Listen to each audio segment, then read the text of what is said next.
الحمد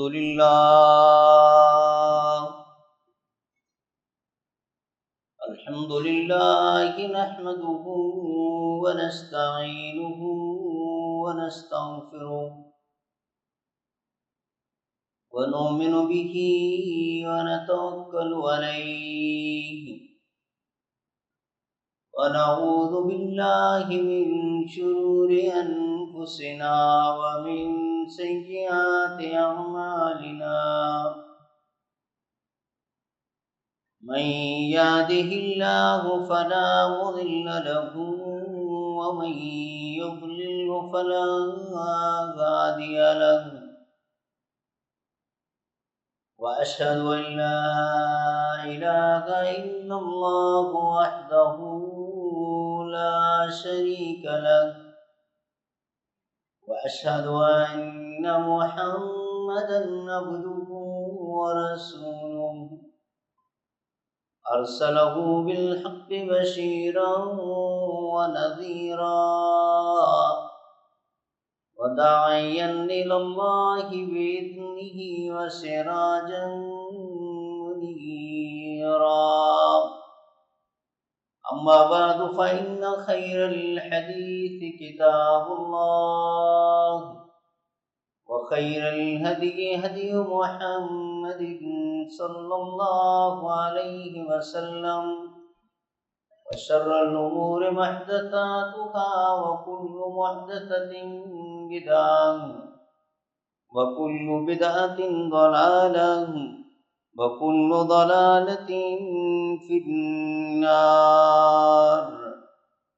من يطع الله ورسوله فقد رشد واهتدى ومن يعص الله ورسوله فقد ضل وغوى اللهم صل على محمد وعلى آل محمد كما صليت على إبراهيم وعلى آل إبراهيم إنك حميد مجيد اللهم بارك على محمد وعلى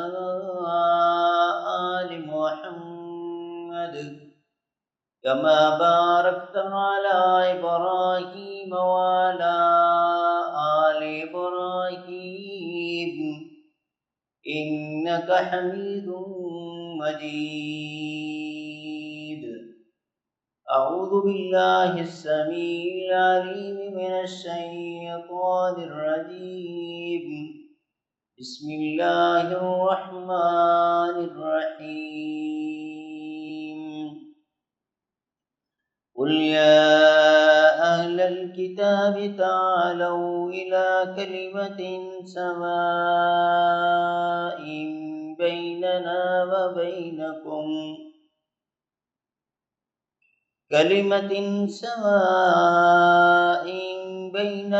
وبينكم ألا نعبد إلا الله ولا نشرك به شيئا ولا يتخذ بعضنا بعضا أربابا من دون الله فإن تولوا فقولوا اشهدوا بأننا مسلمون۔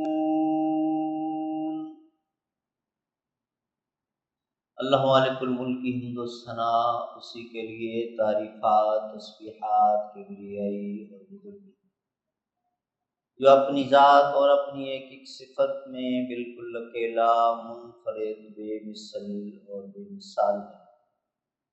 اللہ کی طرف سے، اللہ کے فرشتوں کی طرف سے اور ہم سب مسلمانوں کی طرف سے صلاۃ و سلام خاتم الانبیاء حضرت محمد مصطفیٰ صلی اللہ علیہ وسلم کی ذات اقدس پر، جو اللہ کے آخری نبی اور رسول بن کر مبعوث ہوئے، اپنے مالک کا پسندیدہ دین اسلام اور آخری سچا آسمانی صحیفہ قرآن پاک ہم تلک منون پہنچا کر اس دنیا سے رخصت ہو گئے۔ سورہ آل عمران کی آیت نمبر 64 میں نے آپ کے سامنے تلاوت کی ہے۔ مارچ کے مہینے سے 5ویں خطبہ جمعہ میں ہم نے ایک سلسلے وار جو موضوع شروع کیا ہے کہ وہ معاملات جن میں عامت الناس غلط فہمی کا شکار ہے، بلکہ کچھ پڑھے لکھے لوگ بھی غلط معنی اور مفہوم لے کر بیٹھے ہیں، جس کے نتیجے میں غلط فیصلے ہوتے ہیں، اور وہ غلط فیصلے بعض اوقات ظلم اور زیادتی کا سبب بن جاتے ہیں۔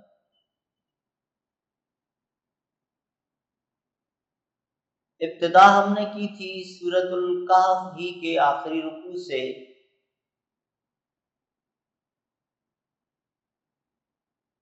کہ میرٹ، اعمال میں اللہ تعالیٰ نے میرٹ رکھا ہے۔ دنیا میں بھی آپ کوالٹی کی بات کر رہے ہوتے ہیں، کوالٹی پر کمپرومائز نہیں کرنا ہے، کوالٹی اچھی ہونی چاہیے، پیسے زیادہ لگ جائیں، دیر پا ہو، یہ ساری ہماری سوچ ہوتی ہے۔ تو اس پر ہم نے تفصیل سے بات کی تھی کہ پھر اس میرٹ کو کس طریقے سے آپ آگے لے کر چل سکتے ہیں اور آپ کو فائدے مل سکتے ہیں، دنیاوی زندگی میں بھی، اخروی زندگی میں بھی۔ اور اگر اس کو اگنور کریں گے، میرٹس، پرنسپلز، سٹینڈرڈز سیٹ نہیں کریں گے، تو دنیاوی معاملات میں بھی نقصانات ہوں گے اور اخروی زندگی میں بھی۔ اس کے بعد جو دوسرا جمعہ آیا تھا، اس میں ہم نے سورۃ البقرہ کی آیت نمبر 156 کے حوالے سے بات کی تھی کہ لا اکراہ فی الدین کی آیت پڑھی جاتی ہے اور کتنا غلط معنی لیا جاتا ہے۔ ترجمہ یہ کیا جاتا ہے دین میں زبردستی نہیں ہے، اور پھر یہاں تک کہنے لگ جاتے ہیں کہ جی میں نماز پڑھوں یا نہ پڑھوں، آپ کون ہوتے ہیں مجھ سے پوچھنے والے، زکوٰۃ دوں یا نہ دوں، پردہ کروں یا نہ کروں، روزہ رکھوں یا نہ رکھوں۔ تو اس پر ہم نے تفصیل سے بات کی تھی کہ عوام کو کب اور حکمرانوں کو کب، اس کی اگر کہیں گنجائش نکلتی ہے تو ان پرنسپل کسی کو یہ حق حاصل نہیں ہے۔ ایک شخص جس نے کلمہ پڑھ لیا ہے تو اس نے ایک میمورینڈم آف انڈرسٹینڈنگ، جس کو MOU کہتے ہیں، سائن کر دیا ہوا ہے کہ اب اس کی باقی ماندہ زندگی اس اصول اور ضابطے کے مطابق گزرے گی۔ لہذا اگر وہ کہیں انکار کرتا ہے تو وہ اس اپنے MOU کی خلاف ورزی کرتا ہے۔ مرتد کو سزا کیوں دی جاتی ہے قتل کی، اسی روشنی میں ہم نے بیان کیا تھا۔ آج جو آیت میں نے آپ کے سامنے پڑھی ہے، اس حوالے سے ایک اور ایشو ہم ڈسکس کریں گے۔ کہا جاتا ہے گیو اینڈ ٹیک، کہیں مسئلہ بن گیا کوئی لین دین کا، تو اس میں جرگہ بیٹھتا ہے اور وہ کہتا ہے بھئی آپ کچھ دے دو، کچھ لے لو، مسئلہ ختم کرو۔ یہ نہ صرف کہ ان اسلامک میرٹ ہے، بلکہ یہ ظالمانہ اصول ہے۔ یاد رکھیے گا کہ شریعت جہاں یہ نماز، روزہ، حج، زکوٰۃ، حلال حرام اور یہ سارے اصول دیتی ہے نا، وہاں ایک اصول یہ بھی دیتی ہے کہ آپ ذرا دور تک دیکھنے والے بنیں. آج سے 1000 سال بعد اگر اللہ کی زندگی رہی، آپ کی طرف سے زندگی رہی، اللہ کی طرف سے آپ کی یا آپ کی نسل کی، اس وقت جو جو موجود ہوئی ہے، 1000 سال بعد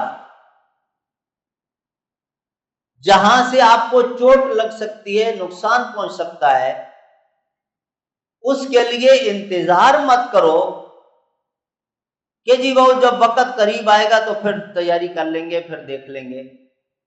نہیں، ابھی سے اس کے لیے پلاننگ شروع کر دو.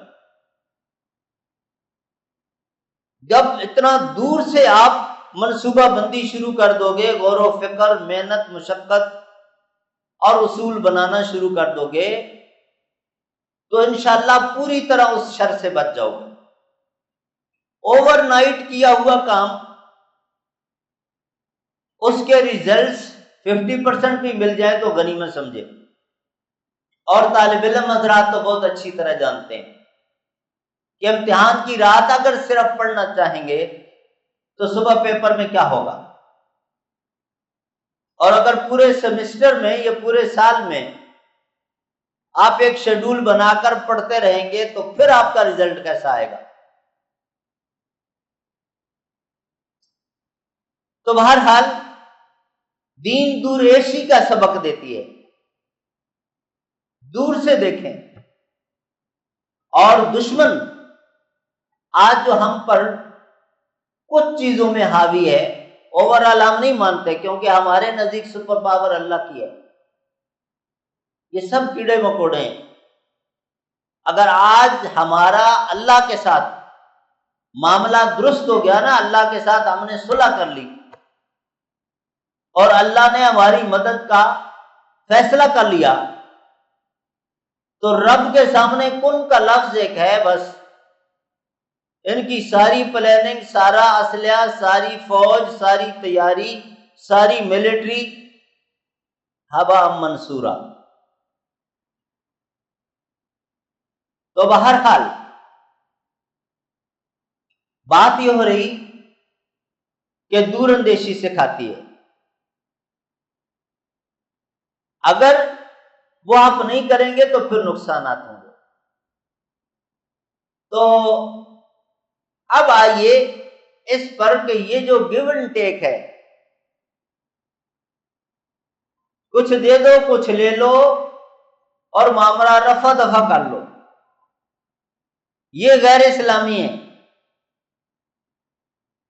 ایک لفظ تو عام طور پہ ہم کہہ رہے ہوتے ہیں نا کہ جی ہر کام میرٹ پر ہونا چاہیے، عدالت میں بھی فیصلہ میرٹ پر ہونا چاہیے، جرگہ بھی بیٹھے تو پڑھے لکھے لوگ تو یہی کہیں گے میرٹ پر فیصلہ ہونا چاہیے. یہ کیا بات ہو گئی کچھ دے دو کچھ لے لو؟ اور یہ جب آپ کرنے لگتے ہیں تو پھر کرمنل لوگوں کو موقع ملتا ہے، ان کو اپنی چیٹنگ کے لیے پھر راستے مل جاتے ہیں. شریعت کہتی ہے کہ آپ ایسے اصول بنا کے رکھو، اور اصول آپ کو اللہ نے دے دیے ہیں، بس ان کو سیکھو اور اپنی عملی زندگی میں امپلیمنٹ کر لو، تو پھر آپ کے ساتھ ایسا کوئی نہیں کر سکے گا. دور اندیشی سے اگر چلو گے اور ان اصولوں کو سامنے رکھو گے تو یہ جو کہتا ہے گیو اینڈ ٹیک، تو آپ کہیں میرٹ. اب میرٹ کے لیے ذرا بات سمجھتے جائیے، دنیاوی مثالیں سامنے رکھ لیں. اگر آپ غور کریں گے آپ کو اپنی فیملی سے مل جائیں گی، دائیں بائیں سے مل جائیں گی، محلے سے مل جائیں گی، علاقے سے مل جائیں گی، ملک سے مل جائیں گی، اور دنیا تو بھری پڑی ہے. یہ ڈو مور کہاں سے آیا؟ یہ اسی بنیاد پر آیا جب میرٹ چھوڑا۔ ایک ریئل سٹوری آپ کو اسی کراچی شہر کی میں بتاؤں، کچھ علماء کرام اس کے گواہ بھی ہیں اور جامعہ ابی بکر بھی اس کا گواہ ہے کہ وہ ایک صاحب تھے بڑے بظاہر نیک، اور ان کو مساجد مدارس کی تعمیر کے کام دیے گئے اور کرنے لگ گئے، لیکن نہ جانے کیا ہوا، شیطان ہے نا آخر بھٹکاتا ہے، وہ اس کے دامے فریب میں آ گئے تو کچھ زگ زیگ کرنے لگ گئے اور کئی جگہ پہ بڑی بڑی غلطیاں کر ڈالی، اور پھر نوبت یہاں تک آ گئی کہ کام لیتے اور مساجد مدارس کا ایک سٹیج پہ جا کر کام چھوڑ کے بھاگ جاتے، غائب ہو جاتے، 2-3 مہینوں کے بعد برآمد ہوتے اور ایک بڑی اماؤنٹ کلیم کر دیتے تھے کہ جی میں نے آپ سے اتنے پیسے لینے۔ سامنے والا اگر کہتا کہ بیٹھ کے حساب کریں گے اور جو ہمارے ذمہ ہوگا ہم دیں گے، اور یا نہیں بنتے اتنے تو جو آپ کہہ رہے ہیں، تو وہ پھر 20% پہ انہوں نے کچھ بدماش ہائر کیے ہوئے تھے، وہ ان کے پیچھے لگا دیتے کہ وہ مجھے اس سے پیسے لے کے دو، اس میں سے 20% میں آپ کو دے دوں گا۔ تو ایسے لوگ کرائے کے مل جاتے ہیں، اور کراچی تو ماشاءاللہ، تو بہرحال وہ کرنے لگ گئے۔ بعض اوقات اللہ رب العالمین کی طرف سے جس کو آپ کہتے ہیں نا غیبی مدد آ جاتی ہے۔ وہ ایک کیس ایک بڑے عالم دین کے پاس آ گیا، تو اب انہوں نے کیا کیا کہ وہ جو ان کے 4-5 آدمی تھے ان سے کہا آپ کیا کرتے ہیں؟ جی میں کنسٹرکشن کا۔ آپ کیا کام کرتے ہیں؟ پہلے کرتا تھا، آپ نہیں کرتا۔ آپ کیا کام کرتے ہیں؟ جی میں ان کے ساتھ رہتا ہوں تو یہ کام جانتا ہوں۔ پھر تو آسان ہو گیا کام۔ اس سے پہلے ڈائری لے لی جتنے پیسے اس نے لیے ہوئے تھے، اور اس کے بعد ان کو گاڑی میں بٹھایا اور سائٹ پہ لے گئے جہاں انہوں نے کام کیا ہوا تھا۔ حساب کیا تو ٹوٹل اس بندے کا 1,60,000 روپے ڈیو تھا مالک کے ذمہ، اور اس نے کلیم کیا ہوا تھا 20 لاکھ، 2 ملین روپیز۔ اس نے کہا بھائی بیٹھ کے حساب کریں گے۔ اس نے کہا کہ صاحب میں نہیں جانتا ہوں، مجھے تو بڑے بڑوں سے لے لیا، آپ سے بھی لے لوں گا، ویسے بندوبست کرو۔ تو وہ یہ معاملہ یوں چل پڑا، اللہ کی طرف سے مدد آ گئی کہ اس نے ایک نیک کام کیا تھا، اس نے اپنے والد کے نام پہ مسجد بنائی، تو اللہ نے اس کے لیے بچنے کا راستہ فراہم کر دیا کہ اس کے ساتھ ظلم نہ ہو۔ اب وہی لوگ جو اس کو 20% پہ کرائے پر آئے ہوئے تھے، ان سے جب حساب کروایا گیا تو 1,60,000 روپے نکلا۔ اور آپ اچھی طرح جانتے ہیں کہ فائنل قسط تو اس وقت پے کی جاتی ہے جب بندہ کام مکمل کر کے چابی ہینڈ اوور کرتا ہے، تو اس اعتبار سے تو اس کے ذمہ ابھی کچھ بھی ڈیو نہیں تھا کیونکہ کام ابھی ادھورا تھا، لیکن چلے جتنا کیا اس کا حساب لگایا تو 1,60,000، اور وہ مانگ رہا تھا 20 لاکھ روپے۔ اب کتنے زیادہ، ہاں جی 18,40,000۔ جرگہ اگر فیصلہ کرتا جی 50-50 کر لو، جو عام طور پہ ہوتا ہے، آدھے آپ چھوڑ دیں آدھے آپ دے دیں، چلیں جی مسئلہ ختم کریں، علاقے میں رہنا ہے اور یہ ہے وہ، تو کتنے لے جاتا؟ 10 لاکھ۔ کتنے ایکسٹرا اس کو مل جاتے؟ ہاں جی 8,40,000۔ یہ ظلم نہیں ہے؟ شریعت نے یہ کہا، بڑی صاف سی بات ہے کہ بھائی اگر اس کا 20 لاکھ بنتا ہے تو پورا 20 لاکھ ملے اس کو، 1 روپے بھی کم نہ ہو، کیوں زیادتی ہو؟ اور اگر وہ ایسا مجرمانہ سوچ کا مالک ہے کہ بھی کچھ نہ کچھ تو مل جائے گا، کلیم کر دو، جرگہ بیٹھنا ہے، پنچایت بیٹھنی ہے، لوگ بیٹھنے ہیں، کچھ تو میرے حق میں بولیں گے تو کچھ نہ کچھ پیسے مل جائیں گے۔ اور اگر اس سوچ کا آدمی ہے اور اس کا واقعتاً 1 روپے بھی نہیں بنتا تو بالکل نہیں ملنا چاہیے۔ 1 روپے کیوں دے وہ بندہ اس کو؟ میرٹ پر فیصلہ ہونا چاہیے، انصاف یہ ہے۔ تو قل یا اہل الکتاب تعالوا الی کلمۃ سواء بیننا و بینکم، اب اس پر آ جائیے۔ ویسے اگر ہم اسی کو آگے لے کے چلیں، ہر فیملی میں معاملات نکلیں گے، تنازعات ہوتے ہیں، اختلاف رائے سے معاملہ شروع ہوتا ہے، تنازع بنتا ہے، حتیٰ کہ کلیش تک چلے جاتے ہیں، اور وہ کلیش بعض اوقات کورٹ کچہری میں لے جاتا ہے۔ نہیں ہونا چاہیے کسی کے ساتھ بھی، پھر پڑوسی کے ساتھ، اور پھر رشتہ دار کے ساتھ، پھر بلڈ ریلیٹو کے ساتھ، لیکن خون سفید ہو گئے، ہو رہا ہے۔ تو ان کے لیے بھی یہ اصول ہے کہ بھائی جو صلح کروانے والے ہیں نا وہ میرٹ کو سامنے رکھیں، انصاف کی بات کریں۔ مگر برادری کیا کرتی ہے؟ منافقت کرتی ہے، دونوں طرف چلتی ہے۔ ایک ریئل واقعہ، مرڈر ہو گیا، وہ بندے غلط تھے، زیادتی کر رہے تھے، ان پر چڑھائی کی، وہ پہلے سے ریڈی بیٹھے تھے، انہوں نے فائر کر دیا، بندے مر گئے، ایک بندہ ان کا بچ گیا۔ اب اس نے گواہی دی، ایف آئی آر کٹوائی، ایف آئی آر جب کٹوائی تو کوشش کی کہ ان کا کوئی بندہ نہ بچے جو بعد میں ان کے کیس کو پرسو کر سکے، سب کو ایف آئی آر میں نامینیٹ کر دیا۔ کچھ عرصہ انسداد دہشت گردی کی عدالت میں بھی کیس چلا، آخر فیصلہ ہوا اور وہ لوگ بری ہو گئے۔ اب بری لوگ کیسے ہو جاتے ہیں جینین کیس میں بھی، یہ آپ لوگ جانتے ہیں، ہمارے ہاں جو سسٹم ہے، ہو گئے بری۔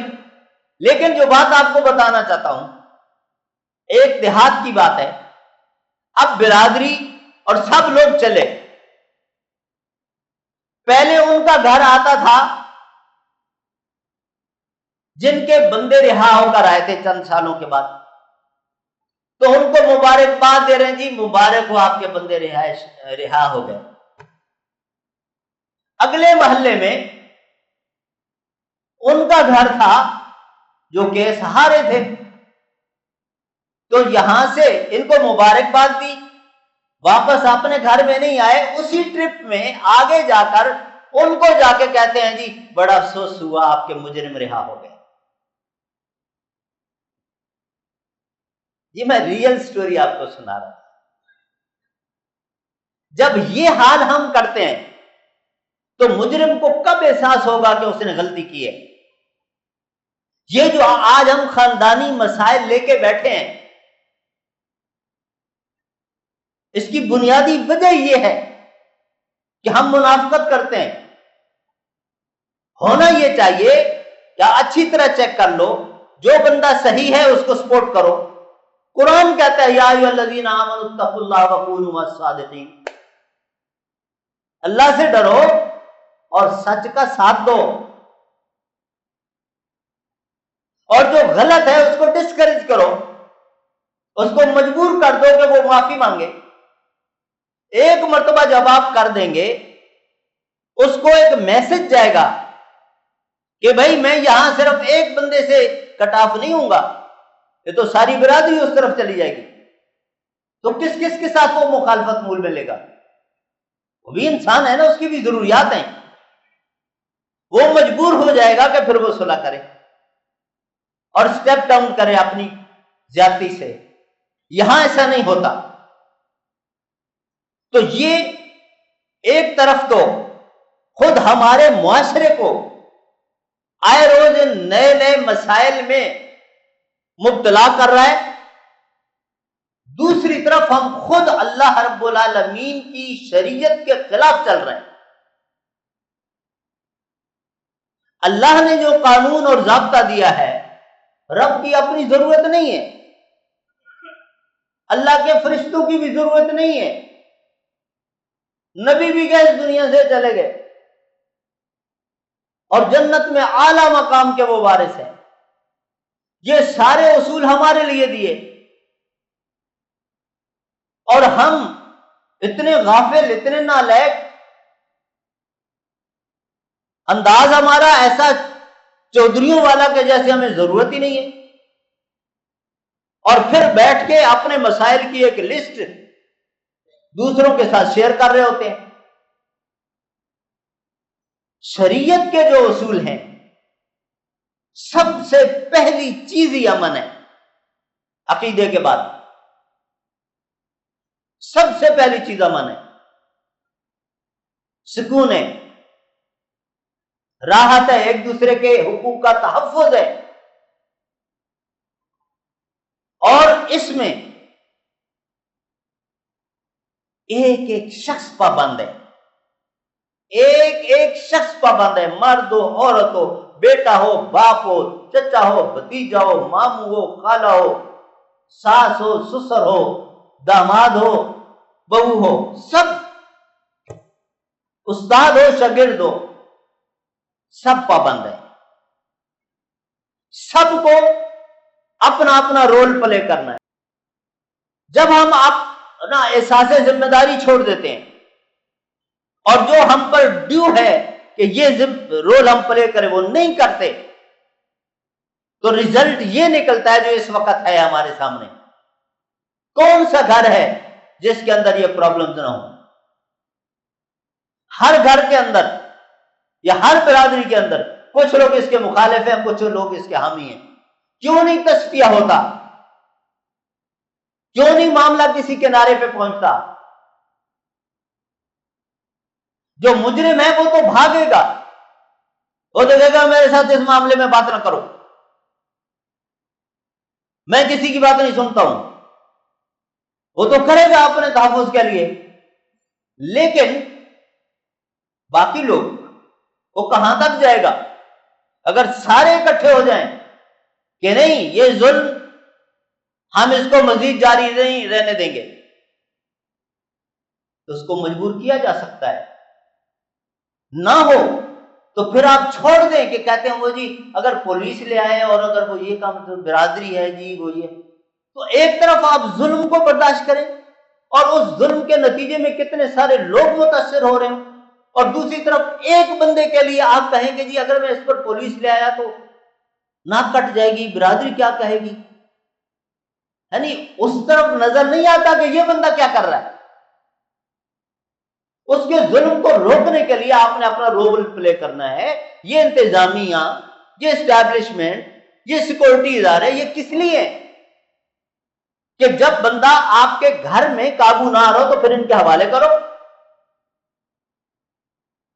تو میرے بھائیوں، بات لمبی ہو گئی اور اس موضوع پر بڑی اور تفصیل سے بات ہو سکتی ہے، اور ہماری ضرورت ہے اس وقت کی کہ یہ جو ہم گھر گھر میں اپنی پریشانیاں لے کے بیٹھے ہیں، بعض اوقات تو نان ایشوز کو ایشوز بنایا گیا ہے۔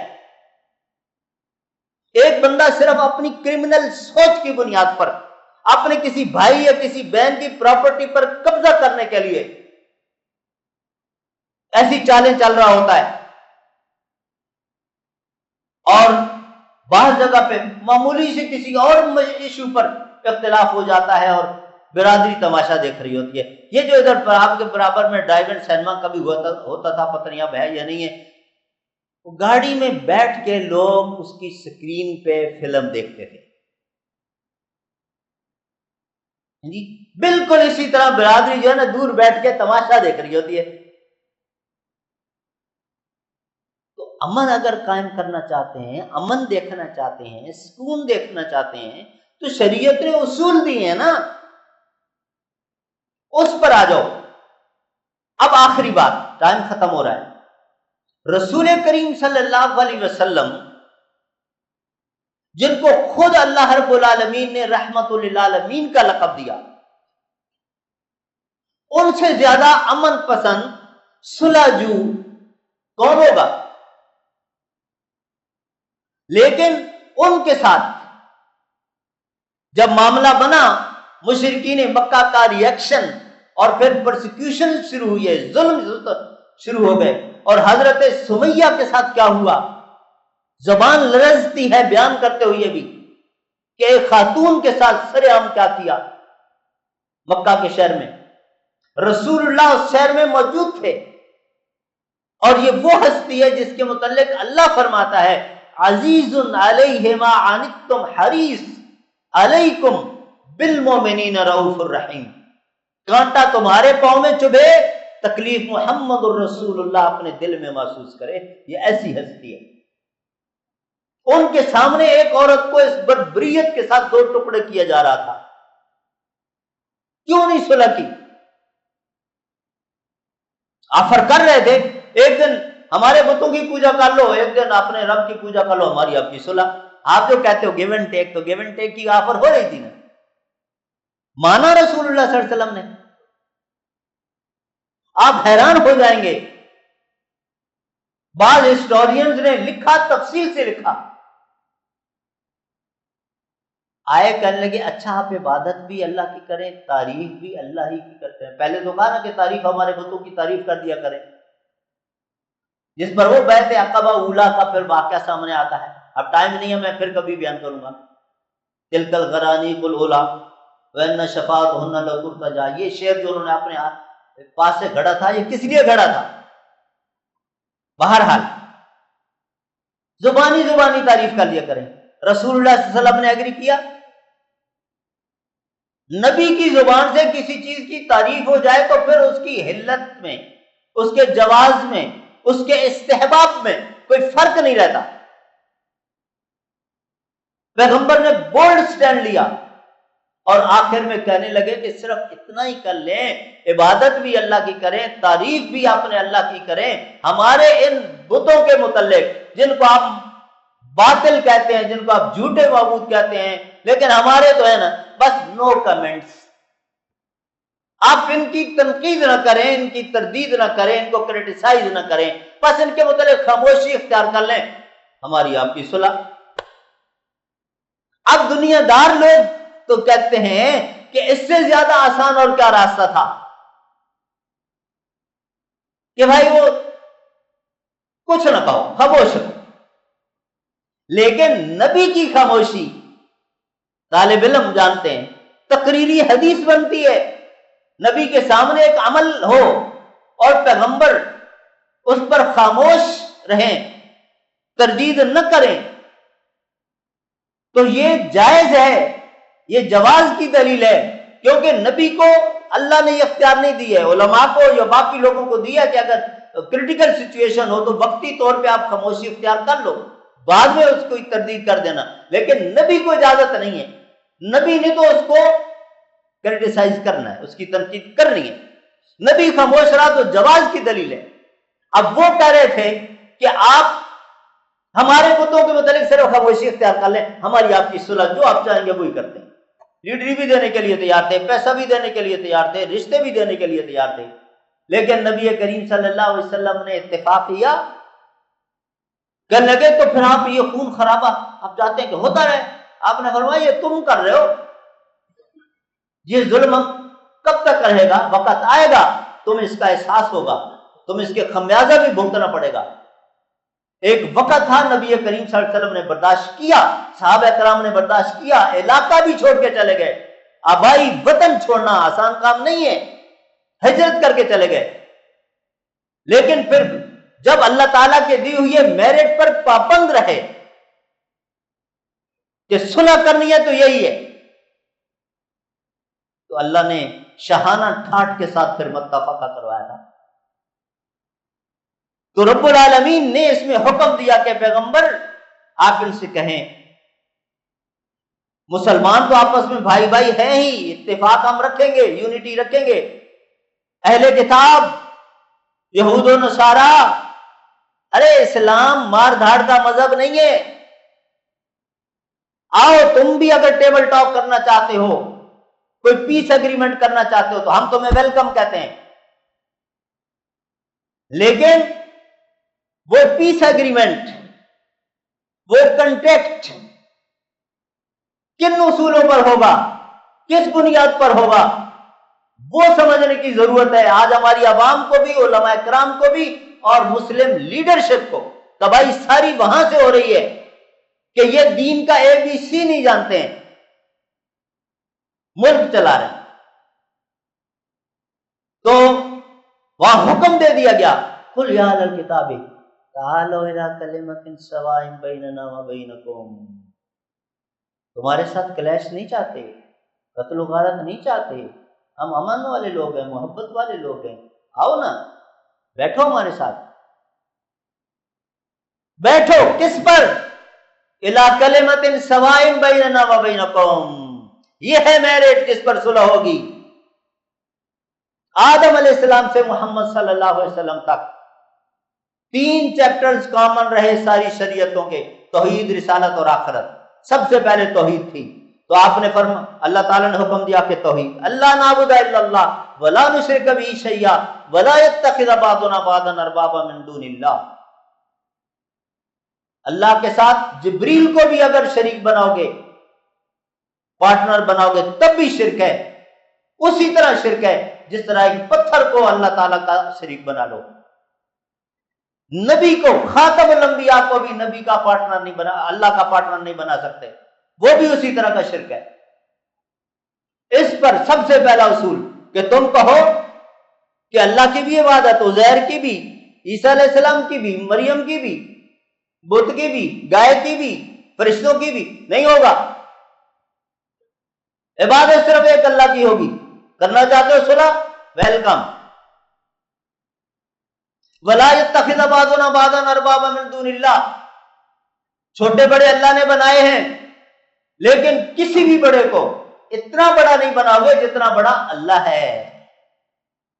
ہم ہر نماز میں کہتے ہیں اللہ اکبر، اللہ تعالیٰ سب سے بڑا ہے۔ اللہ تعالیٰ آپ کے گورنر سے بھی بڑا ہے، CM سے بھی بڑا ہے، پرائم منسٹر سے بھی بڑا ہے، پریزیڈنٹ سے بھی بڑا ہے۔ یہ تو سارے کیڑے مکوڑے ہیں، ادھر چلے جاؤ جو اپنے آپ کو سپر پاور کہتے ہیں، ان کی بھی کوئی حیثیت نہیں ہے اللہ کے مقابلے میں۔ اللہ سب سے بڑا ہے، طاقتوں میں بھی، اختیارات میں بھی، ہر صفت میں، ہر کوالٹی میں۔ تو اللہ رب العالمین لا یتخذ بعضنا بعضا اربابا من دون اللہ، اللہ کے برابر کسی کو بڑا نہیں بناؤ گے۔ ابا کو بھی اگر اس لیول پر رکھ کے لے آئے، شرک کر بیٹھو گے۔ استاد کو بھی اگر اس طرح رب کا حکم اور ادھر استاد کا، رب کا حکم اوپر رکھو، رب کا حکم چھوڑ کے استاد کی بات مانی، شرک کیا۔ فَإِن تَوَلَّوْا فَقُولُوا اشْهَدُوا بِأَنَّا مُسْلِمُونَ، یہی ایک میرٹ ہے۔ اگر صلح کرنا چاہتے ہو، کھلی باہوں سے ہم تمہیں ویلکم کہتے ہیں، اور اگر یہ منظور نہیں ہے تو فَقُولُوا اشْهَدُوا بِأَنَّا مُسْلِمُونَ، کان کھول کر سن لو۔ مطلب یہ کہ گواہ بن جاؤ، یعنی کان کھول کر سن لو، ہم اس کے اوبیڈینٹ ہیں، اس کے فرما بردار ہیں، اس نے یہ ضابطہ دیا ہے صلح کا، ہم اس کو وائلیٹ نہیں کر سکتے ہیں، ہم اسی پر کھڑے ہیں۔ تم ظلم کرو گے، ہم اللہ کے آرڈر پر اس ظلم کو وقتی طور پہ برداشت کریں گے۔ جب اللہ کو منظور ہوگا، اللہ ہمارے لیے راستہ بھی نکالے گا، اور اللہ نے پھر راستہ نکالا، اللہ نے پھر خود مسلمانوں کو تلواریں پکڑائیں کہ یہ لو، اب میں ان کو بھی مار سکتا ہوں، میں خود بھی مار سکتا ہوں، لیکن میں چاہتا ہوں کہ تم اپنے ہاتھوں سے ان کو قتل کرو، ان کو مزہ چکھا دو۔ تو رب العالمین پھر اس طرح اپنے بندوں کو فتح دیتا ہے اور غلبہ دیتا ہے۔ ٹائم بہت زیادہ ہو گیا، میں اس کے لیے معذرت چاہوں۔ اللہ تعالی ہم سب کو یہ توفیق دے کہ ہم دین کی روح کو اور اس طرح کے جو مسائل ہیں ان کو حقیقی تناظر میں سمجھنے والے بنیں، اور اللہ تعالی ہم سب کا خاتمہ ایمان پر فرمائے۔ سبحان ربک رب العزت عما یصفون وسلام علی المرسلین والحمد للہ رب العالمین۔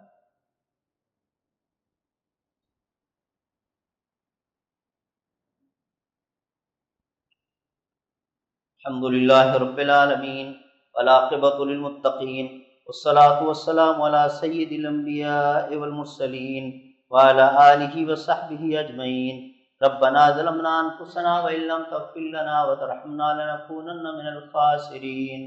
ربنا آتنا فی الدنیا حسنۃ وفی الآخرۃ حسنۃ وقنا عذاب النار ربنا لا تؤاخذنا إن نسينا أو أخطأنا ربنا ولا تحمل علينا إصرا كما حملته على الذين من قبلنا ربنا ولا تحملنا ما لا طاقة لنا به واعف عنا واغفر لنا وارحمنا أنت مولانا وانصرنا على القوم الكافرين۔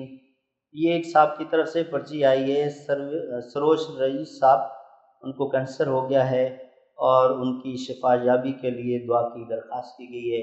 پیارے نبی صلی اللہ علیہ وسلم کی ایک سنت یہ بھی رہی کہ جب آپ صلی اللہ علیہ وسلم سے صحابہ کرام درخواست کرتے تھے کہ فلاں کے لیے یا فلاں مسئلے کے لیے دعا فرمائیے تو آپ صلی اللہ علیہ وسلم دعا کیا کرتے تھے، بلکہ بعض روایات میں آپ کو یہ بھی ملے گا کہ آپ صلی اللہ علیہ وسلم خطبے میں دعائیں کیا کرتے تھے۔